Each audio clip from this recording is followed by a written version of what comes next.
दोस्तों, नमस्ते, जय माता दी। अपने चैनल सोनम अवधी लोकगीत और दूसरा चैनल है नेहा अवधी लोकगीत, तो आप लोग दोनों पे जाइएगा और अपना आशीर्वाद दे दीजिएगा। और बहुत बढ़िया करवा चौथ का गीत है, बहुत प्यारा गीत है, तो आप लोग सुनिएगा और फरमाइश करके जरूर बताइएगा कि हमारा गीत आपको कैसा लगा।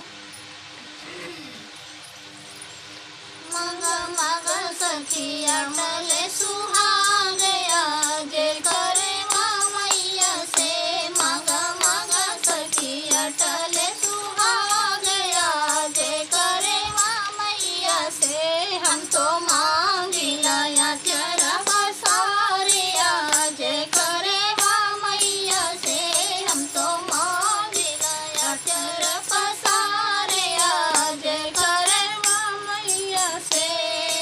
पहिले तो मांगी मैया मांगी कसे नूरे वाहो। पहिले तो मांगी मैया मांगी कसे नूरे वाहो। बनल रहे सोरा हो सिंगारे आज करे मैया से।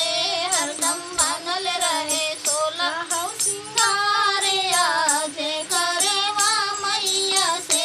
मांगा मांगा सखिया चल सुहागया जे करे मैया से।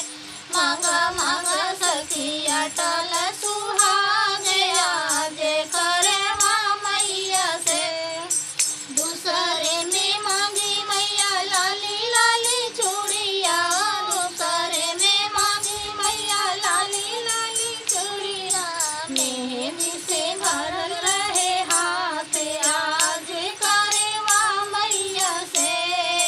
मेहंदी से भरल रहे हाथ आज करे मैया से। मांगा मांगा सखिया टल सुहागया जे करे मैया से। मांगा मांगा सखिया टल सुहागया जे करे मैया से। तीसरे में मांगी मैया सुखी परिवार हो। तीसरे में मांगी मैया सुखी परिवार। हरदम बनल रहे मोर ससुराल आज करे मैया से। हरदम बनल रहे मोर ससुराल आज करे मैया से।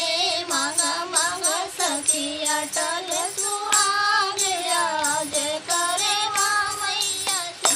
मांगा मांगा सखिया टल सुहागया जे करे मैया से।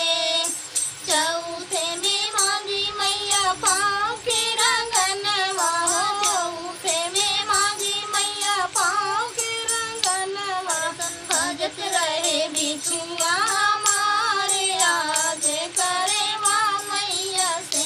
हरदम भजत रहे बिछुआ हमारे आज करे मैया से। मांगा मांगा सखिया टल सुहागया जे करे मैया से। मांगा मांगा सखिया टल सुहागया जे करे मैया से।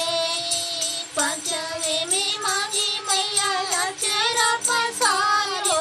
पंचवे में मांगी मैया चेहरा पसार। हरदम पूजिला तीजे त्योहार आज करे मैया से।